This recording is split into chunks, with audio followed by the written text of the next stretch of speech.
dispositivas, galera da internet! Meu nome é Anderson Cruz e eu vou aqui com vocês agora, nesse horário, trazer um assunto que com certeza é de grande importância nos nossos dias atuais. O assunto do momento em qualquer mídia que você for acessar é sobre prevenção, saúde, ok. E eu venho trazer para vocês também a prevenção do nosso hardware. Então o meu tema de palestra é manutenção preventiva em hardware. Nós vamos abordar os assuntos pertinentes à forma correta de você fazer uma manutenção preventiva em um desktop.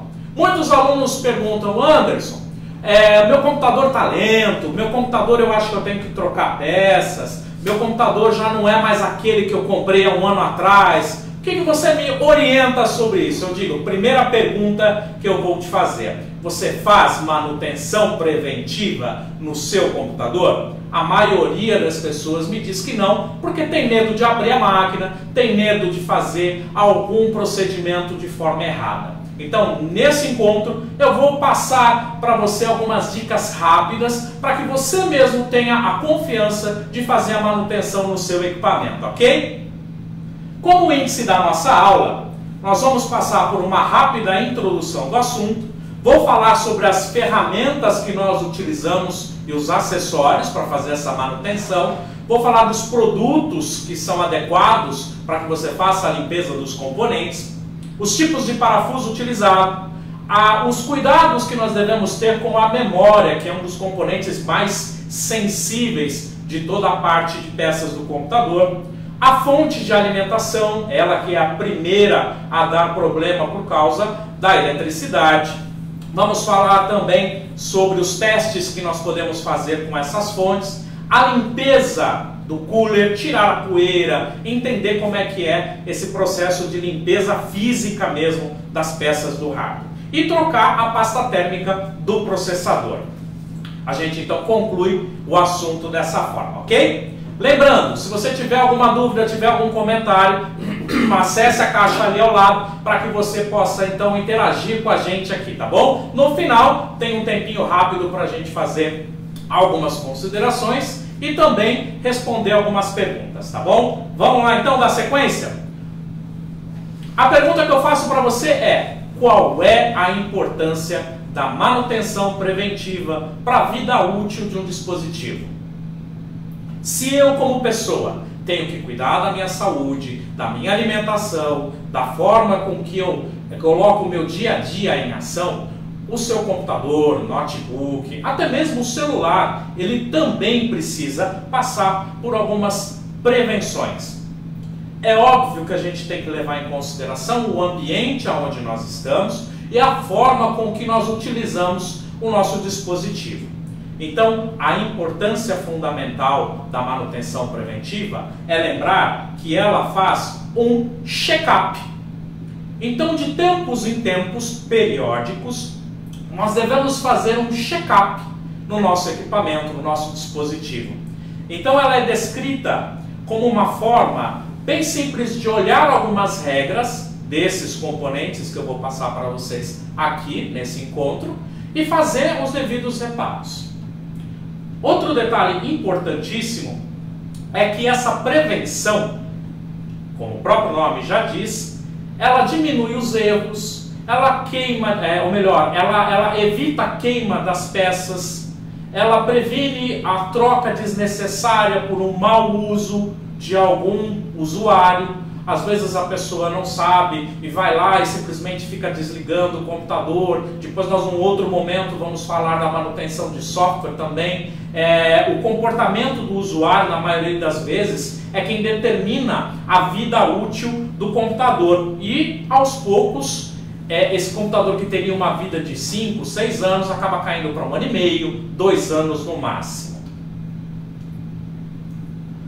A primeira parte importante da manutenção, seja ela preventiva ou reparativa, são as ferramentas e acessórios que você vai utilizar. Pessoas também me perguntam: nossa, eu vou gastar muito adquirindo um kit de ferramenta profissional, ou eu preciso ter ferramentas espetaculares para fazer essa manutenção? Não. Mas você também não pode cair naquela de ir lá na cozinha, pegar a faca da mãe e desparafusar o computador todo. Tem que tomar muito cuidado. Existem ferramentas adequadas para trabalhos adequados que você for executar. As ferramentas, elas são utilizadas para reparos e manutenção em equipamento em geral. Na informática não é diferente. Na informática, tanto nos computadores, notebooks e celulares, nós temos essa mesma preocupação com o uso das ferramentas adequadas. Vamos iniciar pelos tipos de chave. A chave, basicamente, ela é utilizada para fazer manutenção, para abrir os componentes. E nós temos dois tipos de chaves, né? Nós temos a Phillips e a Fenda. Cada uma, em determinado momento específico, você vai utilizar. Sempre nós orientamos que você, quando for adquirir esse kit de chaves ou os kits completos de reparo, que evite fazer a imantação. Muitas vezes você passa a chave de fenda em um ímã para que fique fácil você fazer a coleta de um parafuso muito pequeno que cai dentro da máquina, ou simplesmente no chão, ou na bancada que você está trabalhando. Evite fazer isso. Por quê? Como nós sabemos, o ímã ele tem cargas elétricas. E essa carga elétrica pode causar algum dano numa placa ou em alguma parte do circuito, caso você esteja manipulando. Vale lembrar também que nós temos a nossa eletricidade estática. E a eletricidade do nosso corpo, para qualquer componente eletrônico, ela com certeza pode danificar. Então, primeira regra, antes mesmo até das ferramentas, é que você preste atenção na sua eletricidade estática do corpo. A minha dica é, se você tem condições de lavar as suas mãos e secar com algum tecido que não seja de algodão, aonde não vai gerar atrito e gerar novamente eletricidade estática, faça isso, seque bem as mãos e aí então depois você faz a manipulação dos componentes eletrônicos. Isso vale para qualquer componente eletrônico, tá ok? Outro item importante são as chaves de precisão. Quem nunca sofreu com aquele dedo um pouquinho maior que tenta fazer um determinado acesso a um componente da placa ou vai tirar algum item que é muito pequeno, o espaço é muito reduzido? Para isso nós temos os kits de chave de precisão. É com esse kit adequado que você vai ter acesso então a esses componentes que nós teremos no nosso computador, no notebook ou até mesmo na manutenção dos celulares.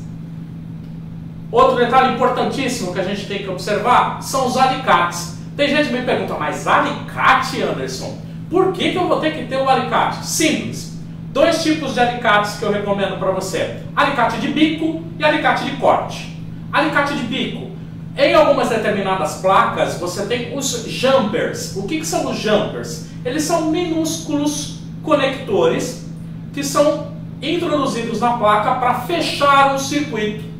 Eles são tão pequenos, tão frágeis, que dificilmente uma mão poderá encaixar corretamente. Para isso nós utilizamos o alicate de bico. O alicate de corte é para cortar justamente os fios ou aquelas amarras. Geralmente o pessoal chama de enforca-gato, né? Mas são aquelas fitas que prendem os cabos na hora de você, por exemplo, fazer uma troca de uma fonte de alimentação. Então você vai usar o alicate de corte, evite utilizar o estilete. De novo eu vou falar, não vai pegar a faca da cozinha da mãe para cortar. O risco de acidente é muito grande. Então, usando a ferramenta certa, você com certeza vai fazer um trabalho adequado. Outro componente importantíssimo são as pinças. As pinças, elas são divididas em plásticas e em metal. Eu recomendo as pinças plásticas, perdão. Por que as pinças plásticas? O metal, como nós sabemos, ele é condutor de eletricidade. Se ele conduz eletricidade, então provavelmente nós corremos o risco de danificar algum componente. Durante os estudos de elétrica e eletrônica, nós sabemos que a velocidade da eletricidade ela é próxima à velocidade da luz, ou seja, o caminho que ela percorre é muito rápido. Então, você não vai perceber quando você transmitir para um componente eletrônico uma carga elétrica que não é desejada. As pinças, então, de plástico servem para que você pegue chips menores, parafusos pequenos, componentes, como eu falei agora há pouco, o próprio jumper dentro de uma determinada placa. Então eu preciso prestar bem atenção e tomar os cuidados necessários para que tudo corra bem. Os pincéis. Ah, meu pai tem um pincel lá no quartinho de casa, eu vou pegar aquele pincel e vou passar na placa-mãe para poder tirar a poeira. Posso fazer isso? Não, não posso fazer isso. Por quê? Tudo que gera movimento gera atrito, ou melhor, todo movimento gera atrito. Gerou atrito, eu tenho eletricidade estática, olha ela aí de novo. Sempre é o vilão das placas e circuitos, a eletricidade estática. Então os pincéis também, nós devemos observar que existe uma regrinha, ok? Os pincéis, eles têm que ter a cerda macia, para que quando você passe, automaticamente não gere esse atrito, ok? Vamos falar rapidinho sobre os produtos que nós temos. Os produtos disponibilizados para fazer a limpeza no nosso desktop ou alguma outra placa, você deve levar em conta a qualidade e a procedência. Muitas pessoas vão olhar a questão do valor. Aqui eu abro um parêntese importantíssimo. Tudo que está relacionado à informática, nós devemos ponderar valor e qualidade de produto. Você vai encontrar, por exemplo, aqui, nesse nosso quadro, o álcool isopropílico e a pasta térmica. Existirão diversas formas de você adquirir. No centro da sua cidade, numa banquinha, ou numa loja de informática, ou pela própria internet. O que é importante observar tome muito cuidado com a procedência desses componentes. Primeiro, a pasta térmica ela é usada no processador. Se ela não fizer corretamente aquilo que ela tem que fazer, que é auxiliar na dissipação do calor do processador, nós temos um problema sério. O álcool isopropílico, ele é líquido e ele vai fazer a limpeza de alguns componentes. Se ele não tiver o teor correto a ser utilizado, se tiver mais álcool, se tiver menos álcool próximo da água, nós vamos correr o risco de queimar a placa quando nós fizermos o procedimento de ligar essa máquina. Então tem que tomar muito cuidado com a procedência do produto que está sendo adquirido, ok? Falando dos dois componentes aqui, perdão, dos dois produtos que nós temos, a pasta térmica, ela é comum na rotina dos computadores. E ela é o principal produto que faz parte da manutenção preventiva. Se hoje você comprar um computador numa loja, num magazine qualquer da vida, e você levar esse computador para casa, daqui a um ano mais ou menos, em média um ano e meio, você vai perceber que ele já começa a ter um processo de lentidão. Os programas começam a travar, ele demora na inicialização. É lógico que existem vários fatores que fazem com que isso aconteça. Porém, o mais provável é a validade da pasta térmica. Em períodos médios, é recomendado que uma vez ao ano você faça a substituição dessa pasta térmica por uma nova, para que ela possa ter os seus reagentes químicos agindo para diminuir o aquecimento do processador e fazer com que o dissipador de calor, que é aquela peça de metal que vem logo acima, possa ajudar no resfriamento junto com o cooler que vai fazer a circulação de ar dentro desse dissipador de calor. Então a pasta térmica não é um luxo, ela é um item fundamental para a refrigeração do seu computador. Ela é vendida de duas formas. Eu tenho a pasta térmica branca, que é a mais comum e a mais barata, e eu tenho a pasta térmica prata, que geralmente é vendida em formato de seringa, ok? tanto a pasta térmica branca quanto a prata, a função dela é a mesma. Porém, eu tenho que observar a durabilidade, como eu falei lá no início, e a qualidade do produto. A pasta térmica branca, por ser mais comum, ela tem menos reagentes químicos, a durabilidade dela é menor, porém o custo dela é menor. A pasta térmica prata tem mais componentes e reagentes químicos que fazem com que o tempo de duração e ação desses reagentes sejam maiores. Lógico que o valor dela vai ser um pouco maior, mas não é tão diferente um valor do outro. Vale então você observar suas condições financeiras e, claro, ponderar sempre pela qualidade do produto que você quer utilizar. O álcool isopropílico. Anderson, esse álcool eu posso pegar o da cozinha da minha mãe, que é a mesma coisa? Agora o álcool em gel que a gente encontra por aí com uma maior facilidade, posso passar nos componentes eletrônicos? Não. A orientação é que seja especificamente o álcool isopropílico. Por quê? Ele não é condutor de eletricidade. Vamos sempre lembrar desse detalhe. Tudo aquilo que conduz eletricidade é prejudicial a qualquer circuito eletrônico, a qualquer placa.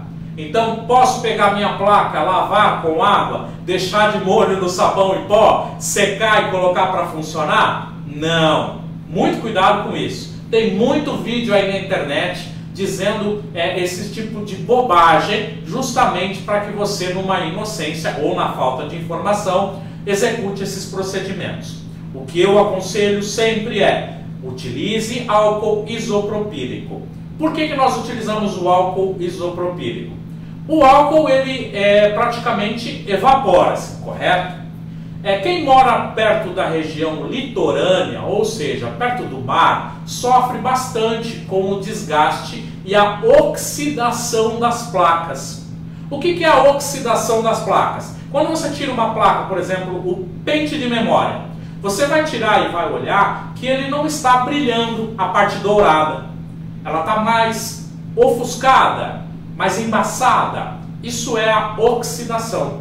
O ar tem umidade. Essa umidade entra pelo sistema de ventilação do computador, fazendo com que a umidade também faça com que o computador fique mais oxidado, gere isso. O álcool isopropílico ajuda a fazer essa limpeza, ok? Eu tenho duas versões. Eu tenho em tubo branco, também logicamente mais barato, e também existe a opção em aerosol, as latas de spray que a gente conhece geralmente, tá? Bom, falando dos parafusos. Anderson, parafuso é parafuso, é tudo do mesmo jeito. Cuidado, quando se fala de parafusos na parte de manutenção e de hardware, a conversa não é bem assim. Não posso pegar qualquer tipo de parafuso e ir colocando lá e apertando de qualquer jeito. Isso pode danificar com o passar do tempo as roscas, e aí fazer com que componentes como, por exemplo, um HD comece a balançar na hora que você estiver usando o computador. Então existe parafuso certo para o equipamento certo ou para o componente certo. O que eu tenho que lembrar com relação ao parafuso? Exatamente essas informações que eu tenho aqui. Ele é dividido então em tipo do acionamento, ou seja, ou é Phillips ou é fenda. A cabeça do parafuso pode ser chata, redonda, ovalada. E o tipo de rosca, rosca grossa, rosca fina. Para cada componente que você for adicionar, você vai perceber que em determinados momentos vai ter parafusos diferenciados. Se estiver desmontando o seu computador, arrume uma caixinha, arrume um cantinho, deixe os parafusos de forma organizada. Eu costumo brincar também que o bom técnico é aquele que desmonta, monta e não sobra parafuso. Tem que levar sempre em consideração. Se tiver 4 parafusos na placa-mãe, volte a fixar a placa-mãe com os 4 parafusos. Não economize. É uma questão de segurança. Às vezes você vai fazer uma movimentação de um gabinete de um lugar para outro e sem querer, lá dentro, você não sabe e está faltando um parafuso, com certeza isso pode danificar qualquer componente que esteja conectado à placa-mãe, ok? Um exemplo que eu tenho aqui, os parafusos de rosca grossa. Geralmente você vai encontrar ele nas tampas dos gabinetes e você também vai encontrar ele fixando itens maiores, porque tem praticamente em volta dele uma bordinha, eu costumo de falar bordinha de cartão, que serve justamente para dar uma fixação maior. Dentro do gabinete, o que a gente preza, né? O que a gente busca, o que a gente valoriza é justamente espaço. Então, dentro do gabinete, você vai encontrar parafusos mais achatados, porém também eles têm rosca mais grossa, para garantir a fixação e não haver aí a trepidação, a movimentação, principalmente nos HDs, onde você tem a agulha que faz a leitura. Então eu tenho que levar em consideração o uso desses dois componentes, ok? Tenho os parafusos de rosca fina, bem menores. Esses dão trabalho, hein? Para quem está fazendo lá o processo de manutenção no notebook, tem que tomar muito cuidado, porque eu falo que eles têm vida própria. Você acaba de tirar eles, coloca na mesa do nada, pronto, ele desaparece. Então, volta à recomendação anterior. Está fazendo o processo de desmontagem? Coloca numa caixinha do lado, ou arruma um organizador. Muitas pessoas compram aqueles organizadores de remédio, que você encontra nas lojinhas de R$ 1,99, até mesmo em farmácia por um valor menor. Coloca os parafusos ali organizados, fecha a tampinha, não corre o risco de você perder. Por quê? Esses parafusos de rosca fina são adequados para componentes menores, para dispositivos menores. Então eu tenho que tomar cuidado para não perdê-los e para que depois não fique faltando na hora que você precisar utilizar. Bom, seguindo adiante, vamos lá. Estou vendo que subir bastante comentário. De novo, se tiver alguma dúvida, fazer algum comentário sobre o nosso treinamento aqui, falando para vocês sobre manutenção preventiva, manda lá no chat que depois a gente faz um procedimento de respostas, tá bom? Eu quero ver aí todo mundo participando e curtindo aí essa maratona que a gente está fazendo a partir de hoje. Vamos falar de memória? Memória é importantíssima. Por quê? Sem memória, praticamente nada funciona. A memória RAM é, digamos assim, o componente que precisa de mais cuidado. Ela é muito sensível. É como a nossa memória, dia a dia. Se você não tratar ela, se você não alimentá-la, não é? Se você não exercitá-la, ela fica obsoleta. Esquece. O computador não é muito diferente. Por exemplo, você começa a perceber que o computador demora para ligar, de repente ele desliga, de repente trava num determinado programa. Imagina você fazendo um trabalho, você está num projeto grandioso e a sua máquina trava do nada. Uma transição, pronto, deu problema mesmo. É só o problema daqui? É só um pouco de energia? Não, às vezes é apenas uma manutenção. Como é que nós fazemos a manutenção no pente de memória? O nome já diz claramente. Pente de memória, ela lembra um pente. O pente de pentear cabelo que você tem na sua casa, aí na sua casa. Então, esse pente de memória, ele requer que você faça uma limpeza nos contatos dele, para que você possa ter um resultado adequado. Na imagem aqui, eu vou avisar bem para você. Siga as orientações. Eu estou utilizando uma borracha branca. Muitas pessoas falam, Anderson, pode ser qualquer tipo de borracha. Ok, não é bem assim. A borracha branca, ela é recomendada. Por quê? Porque ela não tem tantos agentes químicos nela para dar a coloração. Ou seja, ela tem menos componentes químicos que possam ocasionar algum atrito ou algo que venha a danificar o pente de memória. Isso é importantíssimo lembrar. Retire o pente de memória sempre pegando pelas laterais. Evite pegar em cima dos circuitos, porque, novamente, cuidado com eletricidade. É isso aí, você respondeu.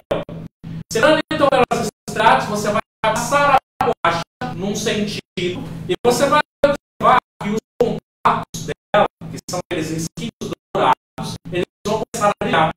Você já está fazendo um processo de remoção da oxidação, fazendo com que a placa então possa voltar a funcionar. Muitas vezes eu recebo computadores para fazer manutenção ou justamente para fazer reparo, e o problema sempre acaba sendo nas memórias, porque a bendita oxidação. Feito então esse processo, eu vou usar o pincel. Perceba que ele é um pincel cujas cerdas são mais finas, alongadas, não são cerdas duras, para que não haja atrito. Eu vou remover os resíduos da borracha para que eu possa depois inserir. Tem gente que sopra, tem gente que utiliza secador de cabelo. Cuidado, tudo aquilo que está em movimentação gera atrito. Gerou atrito, eletricidade. Se vai utilizar um secador de cabelo, de preferência, aqueles que são eles têm um recurso que é o ar-fio. Ou até mesmo você encontra nas lojas aí de informática sopradores para que você possa fazer essa limpeza através do ar. Tá? Mas eu particularmente recomendo o pincel. Ele é mais prático, é barato, é rápido, não tem problema algum ali, sabendo usar de forma adequada. Tá bom? Lá no nosso slot, na placa-mãe, eu também tenho que fazer uma determinada limpeza. Primeiramente, o que eu recomendo? Passa o pincel para retirar qualquer resíduo maior que esteja lá dentro. Em seguida, você borrifa pouquíssimo. Você vai borrifar de novo. Você vai borrifar pouquíssimo álcool isopropílico. Não é para dar banho na placa. Simplesmente para que ela receba esse álcool e, se houver ali alguma oxidação, o álcool ajude a fazer as devidas remoções. Tá? Muito cuidado no manusear a placa-mãe, porque ela também, como todos os componentes, ela é muito frágil. E nós temos os capacitores, os circuitos, os conectores, que, sendo manuseados ali grosseiramente, podem entortar, danificar ou até mesmo soltar. E isso com certeza vai te dar dor de cabeça depois. Ainda falando sobre a manutenção dos componentes, um dos primordiais e com certeza um dos primeiros a manifestar problema é a fonte de alimentação. Quando se fala em fonte de alimentação, nós devemos levar em conta que ela é quem fornece energia para todos os componentes que estão conectados na sua placa-mãe. Ela transforma a corrente alternada em corrente contínua. Vamos lembrar rapidinho o que é corrente alternada e corrente contínua. Corrente alternada é aquela que vem da sua tomada. Ela vem oscilando. Se você utilizar o aparelho chamado multímetro e fizer a medição, você vai perceber que ela oscila. Existe uma média padrão, que é o pico de 127. O chamado 110 ou 220 é o teto máximo de alterância dessa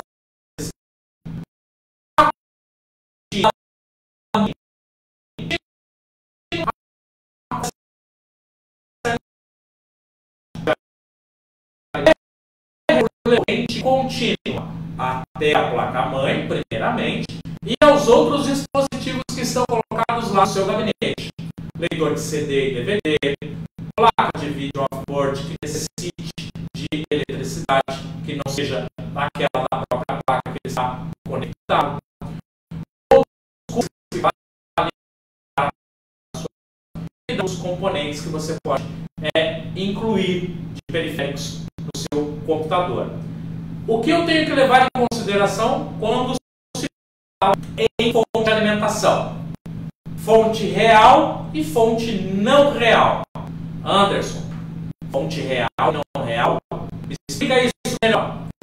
Fonte real é aquela que tem a tensão real. Efetivamente, ela vai conduzir àquela quantidade específica de eletricidade contínua para os dispositivos que você vai utilizar.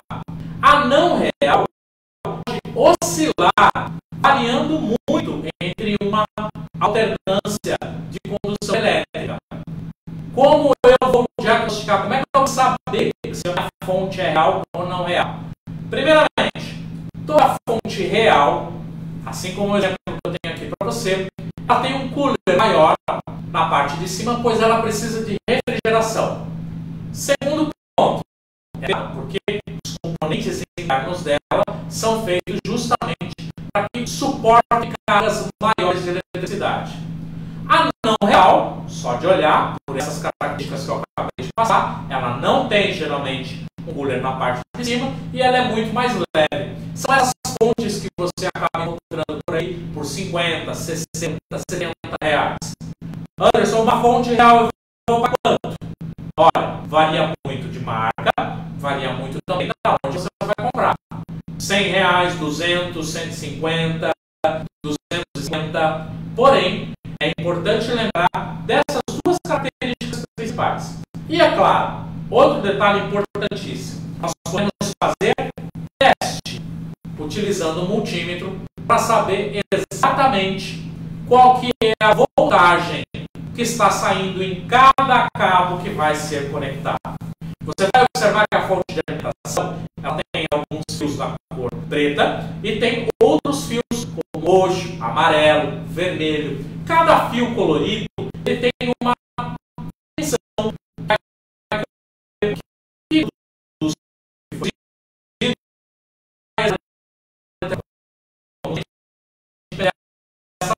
os cursos que você estiver fazendo de elétrica eletrônica ou de montagem e manutenção, você vai encontrar uma tabelinha como essa daqui. Nessa tabela você vai ver que nós temos as cores e do lado eu tenho as máximas de tom. Como eu faço essa medição? Muito simples. Lembrando, só precisa tomar cuidado porque você vai agora lidar com a eletricidade. Então, primeiramente, fazer a remoção da eletricidade estática do meu corpo.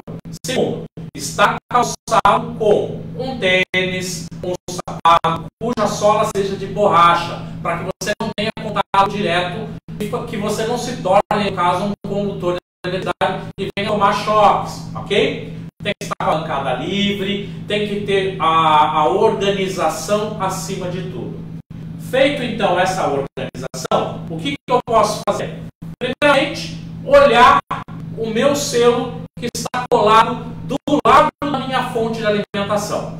Toda fonte de alimentação vai ter um selo semelhante a esse aqui. Quais são as informações que eu vou ter ali? A voltagem, a tensão mínima, a tensão máxima e essa minha fonte de alimentação tem. São as informações padrões. Com base nessas informações padrões e com a tabela anterior que eu mostrei para você, você tem um parâmetro para fazer a medição da sua fonte de alimentação. Para fazer essa medição, então, primeiramente, olha ele lá, é o meu conector. Aqui no caso, é o conector de fonte ATX. Então, ele vem na fonte de alimentação para ser conectado na placa-mãe. É ele quem vai levar toda a eletricidade de forma bem para a placa-mãe poder fazer essa tarefa que ela tem que fazer. Ok? Então eu vou observar, como eu falei, eu tenho alguns cabos na cor preta e outros cabos coloridos ali para a gente poder fazer a medição. Primeiro detalhe, se eu quero fazer um teste, a fonte está ligando ou não, a gente acaba ensinando uma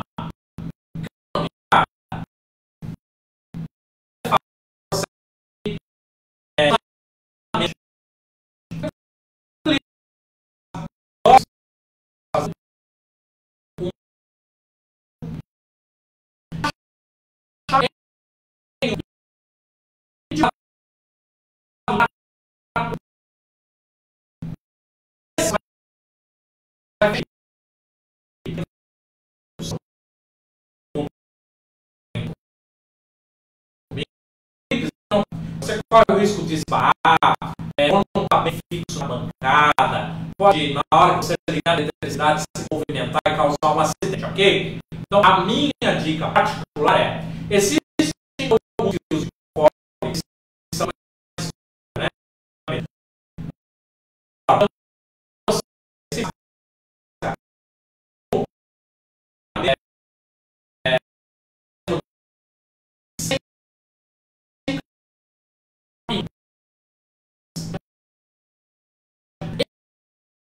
fita ali nos cabos, prendendo ele na sua mesa, na sua bancada, para não correr o risco de, conforme você for movimentar a fonte ali, o cabo movimentar e causar um acidente, ok? Feito esse processo, você vai ver que a fonte começa a funcionar. Anderson, a fonte está ok? Olha, não necessariamente. Muitos casos de fonte, ela funciona. O cooler dela, a ventoinha dela, funciona. Mas na hora que eu vou fazer a medição, aí é que eu encontro o problema. Como é que eu vou fazer, então, o processo de medição?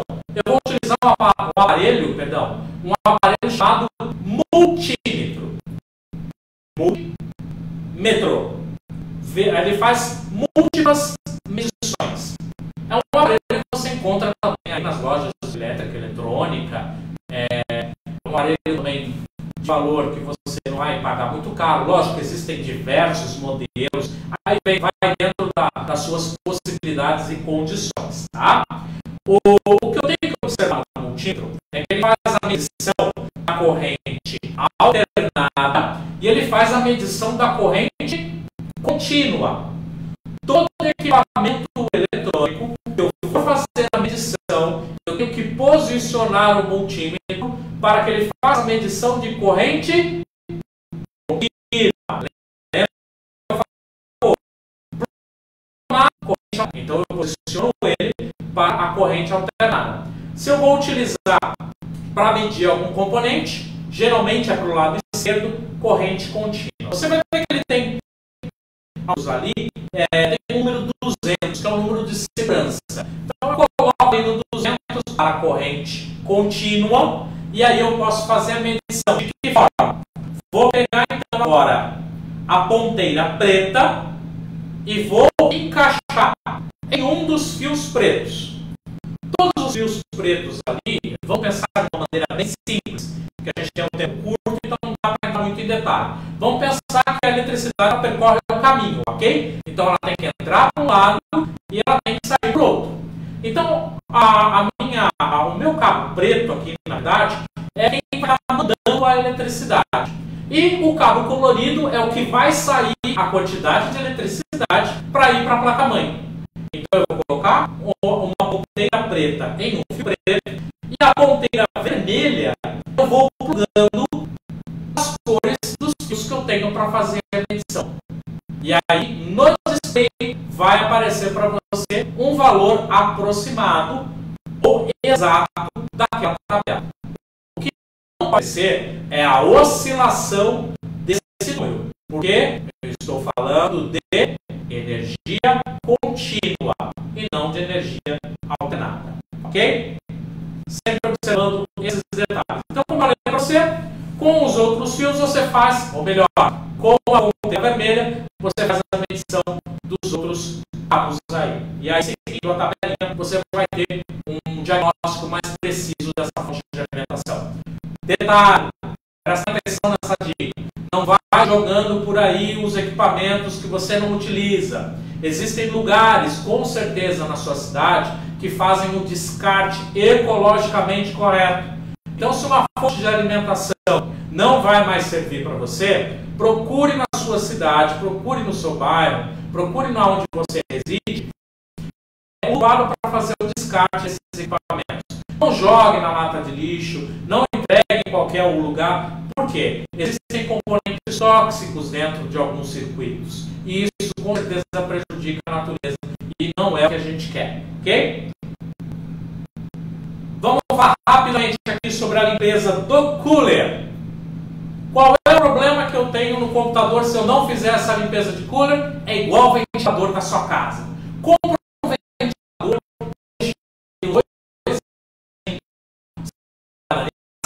uma grossura enorme de sujeira. Isso vai fazer com que a hélice pese. Se ela pesa, o motor tem que rodar com mais potência. Rodou com mais potência, gasta mais energia, mas ele não vai fazer vento mais forte, porque a pata suja. A mesma coisa acontece com o cooler aqui no computador. Ele tem a função do quê?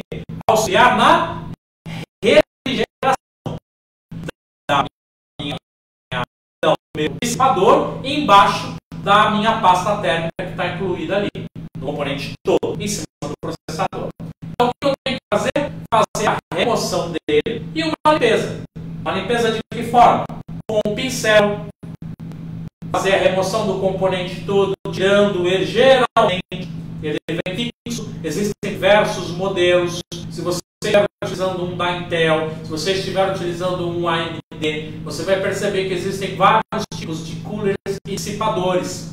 É óbvio que existem vários outros, refrigeração, água, e assim por diante, uma infinidade. O que eu quero mostrar para você aqui é justamente aquele que você vai encontrar em grande escala. A maioria dos computadores PCs seguem esse formato, ok? Então faz a remoção com muito cuidado do cooler juntamente com o dissipador. Eu até marquei aqui uma setinha vermelha para que você observe que existem travas, para que ele não fique balançando lá em cima. Então não adianta somente ir lá puxar, tentar arrancar a força. Vai quebrar o componente. Olhe a trava, verifique como ela funciona, utilize as ferramentas que seja necessário para fazer essa remoção. Okay? Em seguida, você vai fazer o quê? Desparafusar. Nesse exemplo aqui, ele é parafusado no dissipador. Alguns são de encaixe, onde você abre a presilha e ele automaticamente sai. Você consegue fazer a remoção dele com facilidade. Tá? Nesse exemplo, então, eu desparafusei os 4 pinos ali, separei. E olha a poeira que a gente encontra, tanto nas hélices quanto no dissipador.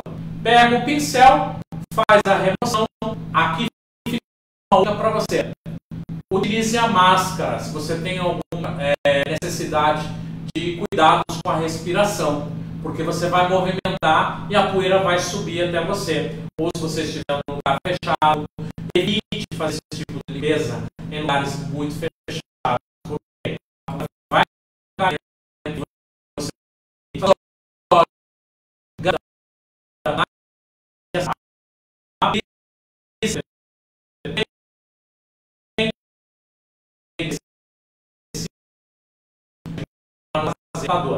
tá? Fica essa dica aí para você lembrar também.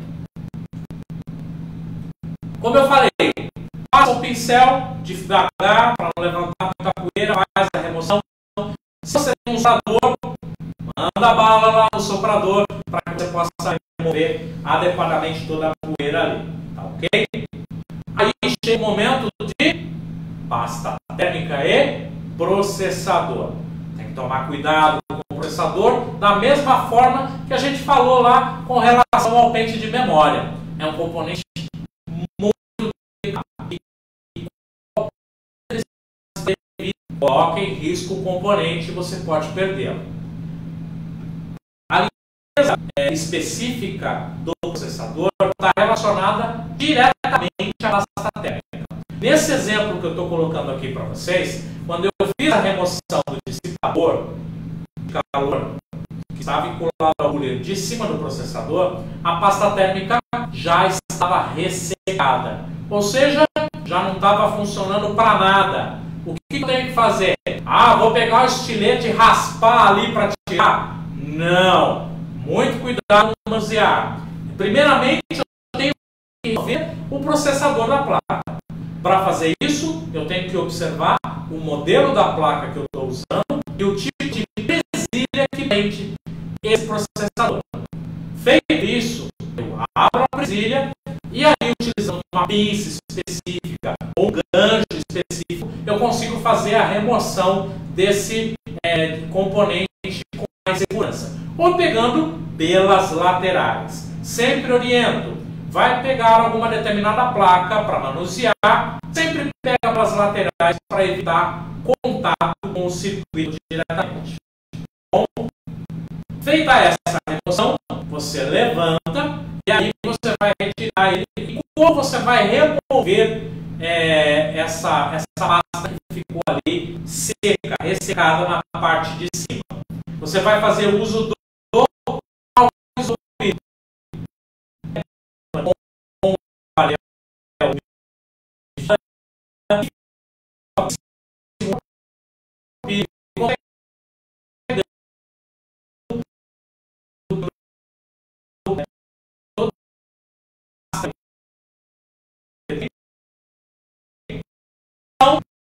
você vai fazer a limpeza na placa-mãe. Novamente entra em ação o pincel. O pincel vai passando ele com cuidado. É um trabalho que eu digo artesanal, sabia? Porque você passar com muita pressa, vou fazer aqui uma limpeza rápida só para tirar o serviço da minha frente. Não. Lembra que eu sempre falo do atrito. Então tem que tomar cuidado com isso. Passando o pincel leve, você faz então a remoção de toda a poeira. Se tiver lá o compressorzinho de ar também, você pode estar passando. Volta o processador no lugar. Detalhe, existem máquinas cujo processador existem nos pinos na parte de baixo. Então eu tenho que tomar cuidado para ele não dobrar. Se eu colocar do lado errado e eu dobrar, olha ele aí o processador. Outros processadores são de contato físico.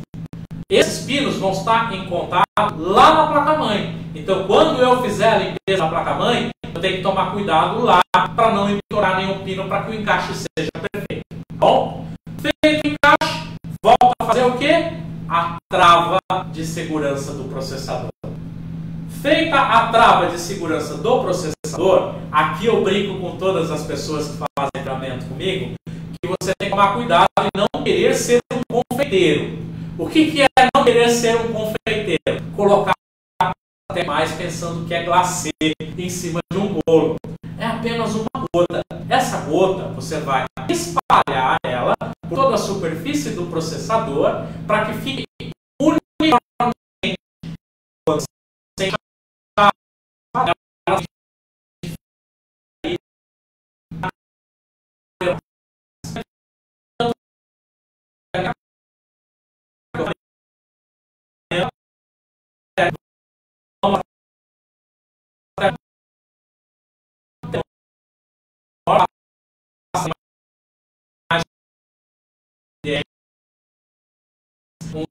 bom?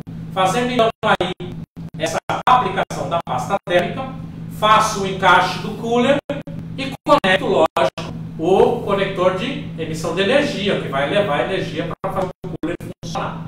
Baixo as travas, mantenho as travas fixas para que não tenha nenhum problema de cozinhar.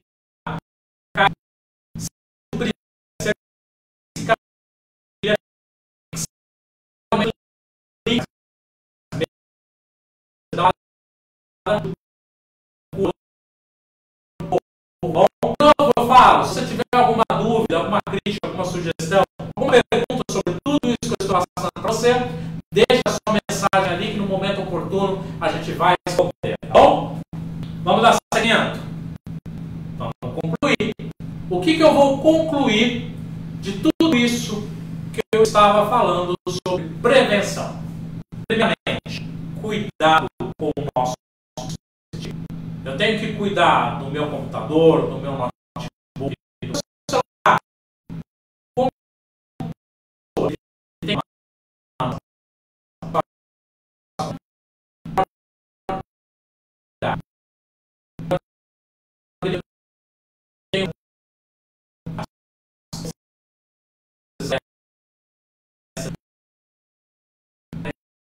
Tem há bastante tempo, comprou a máquina já tem 2 anos, nunca abriu uma máquina para fazer uma limpeza. Esses procedimentos que eu passei para vocês aqui são procedimentos de risco mínimo. O único cuidado que tem que ter é com a eletricidade estática que você pode passar para os componentes. Mas perceberam que são procedimentos simples que qualquer usuário de informática com essas funções vão poder fazer na sua casa. E às vezes também, com certeza, vamos ter um assunto mais para frente aí, para quem já está acompanhando os cronogramas, é um assunto que você vai ganhar dinheiro fazendo essa manutenção preventiva. Ok? Detalhe importantíssimo também da manutenção preventiva é a periodicidade. Uma vez por ano, a cada 6 meses, dependendo da região onde você esteja, tem que levar em conta aí esse período para você estar atuando. Tá bom? Qualquer dúvida, qualquer questionamento, manda no chat, vai estar disponível o vídeo para você poder acessar, reveja de novo, anote sempre, acompanhe as próximas transmissões. Hoje à noite, às 19 não, às 18 horas, nós temos outra transmissão de mais uma palestra para que você possa ter bastante informação e dar seguimento nos seus estudos. O que eu quero deixar para você é uma pergunta para refletir. Qual seria o valor de mão de obra de uma manutenção preventiva de um computador dessa história?